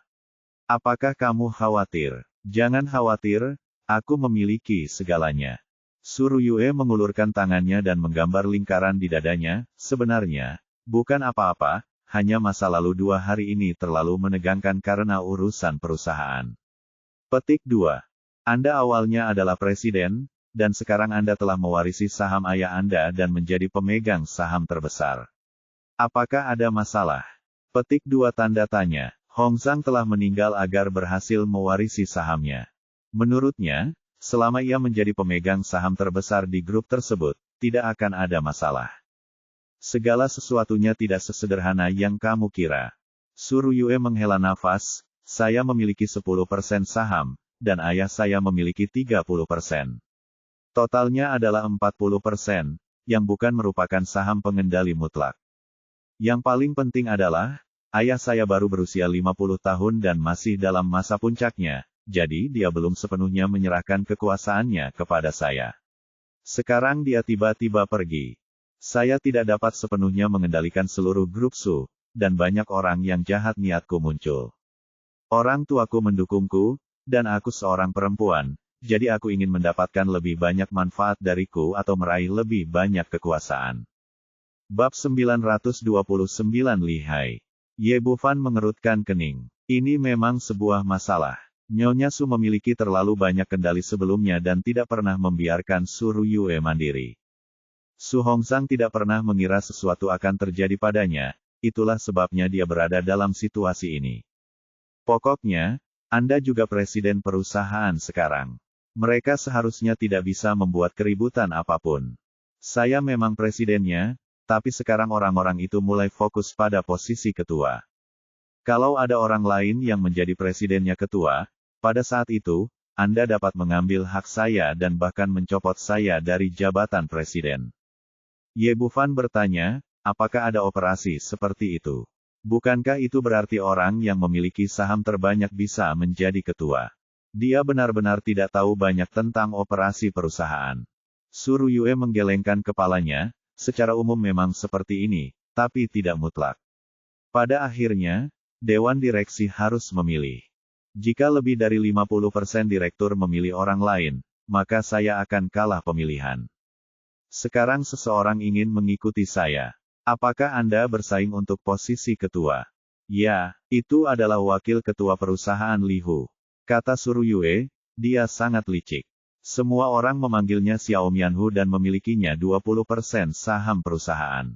Ketika ayah saya ada di sini, dia jujur dan tidak berbahaya. Sekarang, setelah ayah saya tiada, dia langsung merasa bahwa saya adalah gadis yang lemah dan ingin bersaing untuk posisi ketua. Ekspresi sedih muncul di wajahnya. Sebenarnya, saya tidak terlalu peduli dengan ketua dan presiden, tapi ini adalah industri yang ditinggalkan oleh orang tua saya. Saya tidak ingin semuanya sia-sia ketika ayah saya kembali. Ye Bufan menepuk bahunya dan menghibur, jangan khawatir, selama saya di sini, dia tidak akan bisa membuat masalah apapun. Tapi saya masih sedikit khawatir. Meskipun dia sekarang memegang 40% saham, Lihu selalu begitu licik, dan banyak direktur perusahaan adalah miliknya. Hari ini, diusulkan untuk mengadakan rapat dewan besok pagi untuk memilih kembali ketuanya. Saya pikir dia siap ketua baru. Ye Bufan berkata, bagaimana sikap para direktur itu? Setiap orang yang dapat memiliki saham perusahaan adalah orang yang dewasa. Anda tidak dapat mengatakannya di permukaan. Hanya ketika Anda memilih besok Anda dapat melihat apa yang mereka lakukan, benar-benar berpikir. Jangan khawatir, besok, aku akan pergi bersamamu ke Dewan Direksi. Ye Bufan berkata, sebenarnya, ini hal yang baik. Kamu baru saja mengambil alih seluruh grup dan kamu masih bisa tidak tahu siapa milikmu. Melalui pemungutan suara ini, semuanya akan menjadi jelas bagi kami. Anda pasti dapat menggunakan trik untuk menghilangkan faktor-faktor yang tidak stabil. Su Ruyue mengangguk. Meskipun dia merasa Ye Bufan tidak dapat membantu dengan hal semacam ini, dia akan merasa nyaman dengan pria di sisinya. Di sudut tidak jauh dari klinik medis kuno, lebih dari selusin orang berkumpul di sana. Pemimpinnya adalah seorang pemuda berusia 20-an, dan yang lainnya adalah pengawal berjas hitam. Saat ini, sebuah mobil hitam melaju dari kejauhan. Setelah parkir, pengawal lain melompat keluar dari mobil. Tuan, saya sudah bertanya. Pengawal Su Ruyue memang telah kembali ke rumah keluarga Su dan sekarang sedang beristirahat. Tuhan tolong saya, wanita adalah wanita, dan mereka tidak akan pernah menjadi besar. Untuk berkencan dengan sahabat, mereka benar-benar menempatkan pengawalnya semuanya telah dipindahkan. Bukankah ini mengambil inisiatif untuk menciptakan peluang bagi saya, Tuan Muda? Pemuda itu tertawa keras dan bangga. Dia adalah Li Hai, putra Lihu. Sejak berita kematian Su Hongzhang dan Nyonya Su keluar, anak laki-laki ini diam-diam mengirim orang untuk mengikuti Su Ruyue sesuai dengan instruksi Lihu. Hanya saja Rudolf dan yang lainnya terlalu kuat, dan dia tidak pernah berani bertindak gegabah. Menurutnya, Su Ruyue memecat pengawalnya, yang memberinya kesempatan bagus untuk mengambil tindakan. Saudara-saudara, ikuti saya. Anda akan diberi imbalan jika berhasil menyelesaikan pekerjaan. Dia memimpin orang-orang keluar dari sudut dan datang ke pintu klinik medis kuno. Dia menunjuk ke pintu dan berteriak, hancurkan. Menurutnya, ini hanyalah klinik medis biasa, dan dia tidak menganggapnya serius sama sekali. Bang bang bang. Beberapa pengawal bergegas dan mulai mendobrak pintu. Di dalam kamar, Ye Bufan melihat sekeliling dengan kesadaran spiritualnya, dan tiba-tiba wajahnya menjadi dingin. Pada saat ini, seseorang benar-benar datang ke pintu untuk mencari masalah. 2 menit kemudian, dia berjalan sambil memegang tangan Suruyue. Begitu dia sampai di bawah, Liu Yun segera datang dan berkata, "Bos, orang-orang ini sepertinya ada di sini untuk menimbulkan masalah. Apakah Anda ingin saya memberi mereka pelajaran?" Sebagai master tingkat surga, dia sudah mendengarnya gerakan di bawah, tapi dalam instruksi menunggu Ye Bufan. "Buka pintunya dan biarkan mereka masuk." Oh, Liu Yun berjalan mendekat dan membuka pintu, dan Li Hai segera bergegas masuk bersama selusin orang. Setelah memasuki pintu, dia melihat Suruyue, dan matanya tiba-tiba berbinar. Pada saat ini, Suruyue mengenakan kemeja besar milik Ye Bufan, dan kaki putih panjangnya terkena cahaya, terlihat sangat mempesona. Rambutnya tidak disisir, tetapi dihamburkan dengan malas di bagian belakang kepalanya, menambah godaan pada kecantikannya. Oh, sepertinya Nona Su menjalani kehidupan yang baik. Dia baru saja diberi makan oleh kekasih kecilnya. Mata Li Hai bersinar karena nafsu dan kecemburuan. Dia selalu mendambakan kecantikan Suruyue, tetapi Su Hongzhang masih ada pada saat itu dan tidak berani berpikiran tidak pantas. Sekarang kedua orang tuanya telah meninggal, hanya menyisakan wanita lemah seperti Suruyue, pikirannya segera mulai bergerak. Ye Bufan hanya menatap orang lain dengan dingin, ingin melihat apa yang ingin dilakukan orang ini. "Li Hai, apa yang kamu lakukan di sini? Cepat keluar dari sini." Suruyue berkata dengan marah. "Suruh aku keluar." Lelucon yang luar biasa. Li Hai tampak sombong. Orang tua Su Hongzhang itu sudah mati. Grup Su akan berganti nama menjadi Grup Li di masa depan. Kualifikasi apa yang harus kamu teriakkan padaku? Setelah mengatakan itu, dia mengeluarkan setumpuk dokumen dan meletakkannya di meja konsultasi medis. "Suruyue, saya akan memberi Anda 2 pilihan.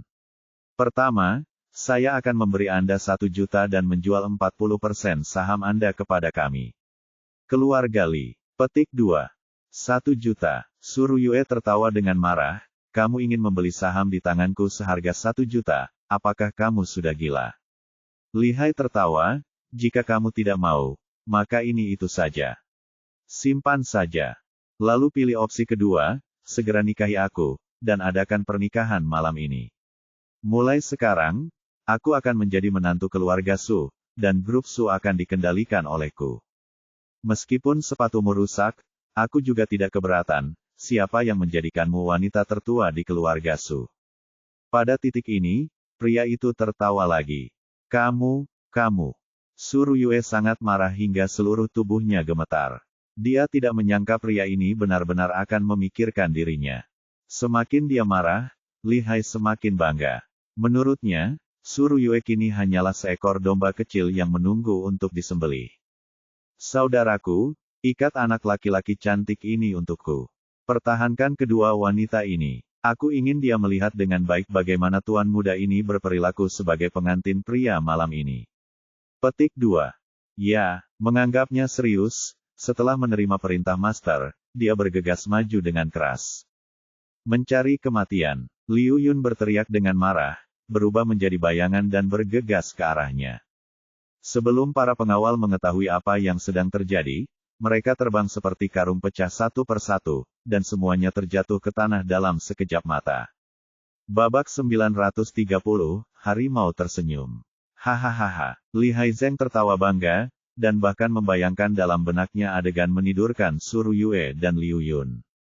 Namun sebelum dia selesai tertawa, senyuman di wajahnya tiba-tiba membeku. Dia tidak pernah menyangka bahwa Liu Yun yang lembut bisa menjadi begitu kuat, dan pengawal yang dia pekerjakan dengan harga tinggi bahkan lebih buruk daripada anak-anak di depannya. Hanya dalam beberapa puluh detik, semua orang kecuali dirinya telah terjatuh ke tanah. Li Hai benar-benar bingung. Saat dia melihat Liu Yun berjalan ke arahnya, dia melambaikan tangannya dan berteriak, "Jangan datang, jangan datang.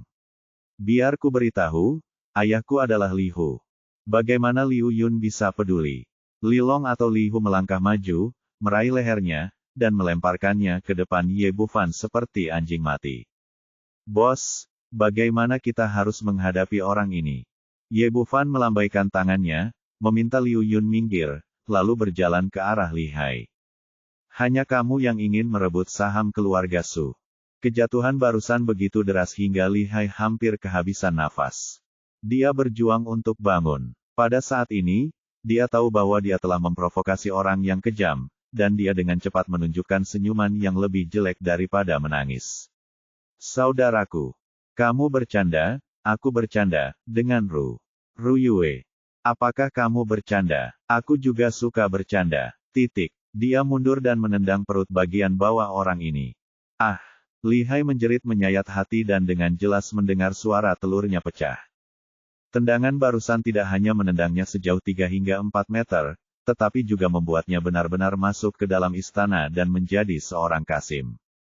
Melihat betapa ganasnya pemuda ini, pengawal lainnya gemetar ketakutan dan tanpa sadar mengencangkan kaki mereka. Apa yang masih kamu lihat? Bawa dia dan keluar dari sini. Jika pengawal diberikan amnesti, mereka segera menyeret Li Hai dari tanah dan berlari keluar rumah sakit sambil merangkak. Melihat ke belakang orang-orang ini, Liu Yun berkata dengan marah, "Tuan, apakah Anda ingin saya membunuh orang itu?" Tidak, dia tidak akan hidup lama. Tendangan Ye Bufan barusan tidak hanya menghancurkan kaki Li Hai bola dan ki ginjalnya hancur pada saat yang sama, dia hanya punya waktu paling lama 3 bulan untuk hidup. Jika dia tidak takut mempengaruhi kendali Su Yue atas grup Su, tindakan ini akan membunuhnya. Oke, ayo kembali dan istirahat, kata Ye Bufan dan membawa Su Yue kembali ke kamarnya. Di bangsal perawatan khusus Rumah Sakit Pusat Kota Kekaisaran, Li Hu berdiri di depan tempat tidur, memandangi putranya yang telah sepenuhnya berubah menjadi seorang kasim, wajahnya muram dan menakutkan. Dia hanya mempunyai satu anak laki-laki, dan sekarang dia ditinggalkan. Ayah, kamu harus membalaskan dendamku. Kamu harus menangkap sepasang pelacur itu. Bocah kecil itu, aku ingin membunuhnya. Li Hai berbaring di ranjang rumah sakit, meratap dengan ingus dan air mata lebih menyedihkan. Jangan khawatir, aku tidak akan memudahkan mereka, kata Li Hu dengan ekspresi sinis. Ayah, bukankah kamu berteman dengan Direktur Du dari kantor polisi? Sekarang dia memukuli saya seperti ini, segera tangkap mereka dan kirim mereka ke penjara. Li Hai tidak bisa menunggu sebentar dan ingin segera memasukkan Ye Bufan. Jangan khawatir, itu tidak akan lama. Saat aku menjadi ketua subgrup besok, aku bisa menangani mereka sesukaku. Tidak, aku tidak bisa menunggu lebih lama lagi. Aku ingin membalas dendam sekarang. Li Hai memamerkan giginya. Hal-hal yang tidak berguna, kamu tidak tahu apa-apa.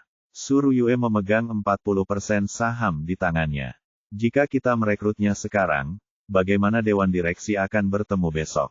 Ketika aku mencapai posisi ketua, aku akan merekrutnya nanti, kami akan bertanggung jawab atas seluruh keluarga Su. Setelah mengatakan ini, Li Hu menunjukkan senyuman di wajahnya, dan bahkan berpikir bahwa putranya terluka adalah hal yang baik, yang memberinya kartu truf lagi melawan Su Yue. Keesokan harinya, setelah sarapan, Ye Bufan mengikuti Su Yue ke Su Group. Ketika mereka memasuki ruang konferensi kelompok, seluruh 29 direktur Su Group dan 28 orang lainnya sudah duduk di bawah, dan Li Hu duduk di mimbar dengan senyuman di wajahnya. Melihat adegan ini, Su Yue hanya bisa mengerutkan kening. Tampaknya Li Hu memang sudah mempersiapkan diri dengan baik dan sudah memindahkan semua direktur ke sini. Kalau tidak, akan sulit melawan 40% saham yang ada di tangannya. Presiden Su ada di sini, semuanya dipersilakan. Melihat Su Yue masuk, Li Hu segera memimpin dengan bertepuk tangan. Ye Bufan mengangkat alisnya. Orang ini sepertinya menyambut Su Yue, tapi dia sebenarnya menunjukkan kendalinya atas seluruh dewan direksi.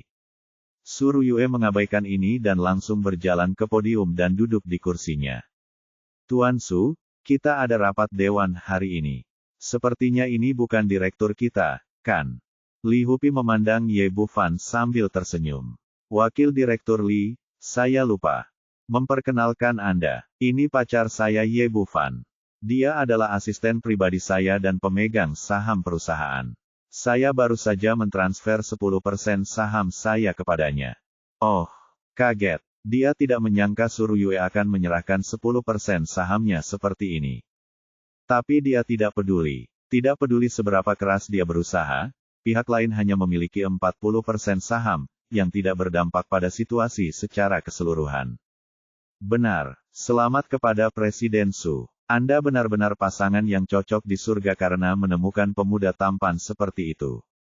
Li Hu memang seekor harimau yang tersenyum, selalu dengan senyuman di wajahnya, lalu berkata, ya, saya lupa untuk memberitahu Presiden Su. Sekarang saya telah mengakuisisi 10% saham dan juga memiliki 30% saham grup Su. Su Ruyue tampak tenang di permukaan, tetapi sebenarnya sangat terkejut. Orang ini mampu mengakuisisi 10% saham perusahaan dalam waktu sesingkat itu, yang menunjukkan bahwa ia telah merencanakannya sejak lama.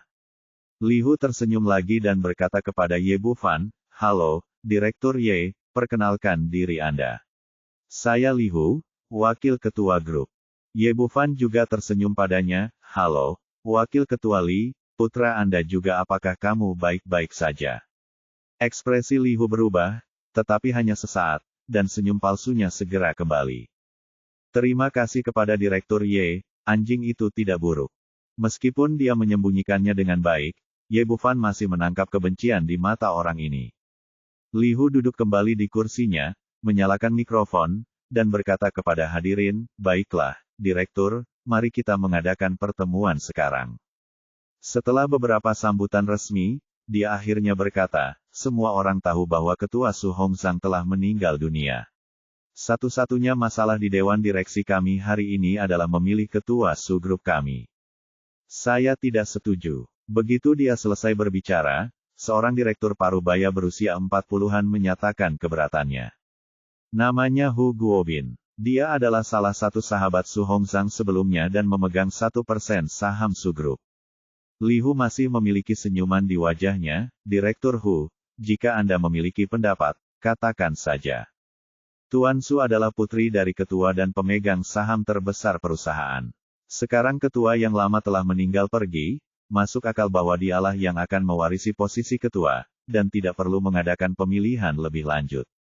Li Hu berkata, Direktur Hu, apa yang Anda katakan salah dipilih oleh Dewan Direksi. Ini adalah prosedur perusahaan. Dia juga memegang 30% saham grup, jadi Presiden Su tidak lagi menjadi pemegang saham utama.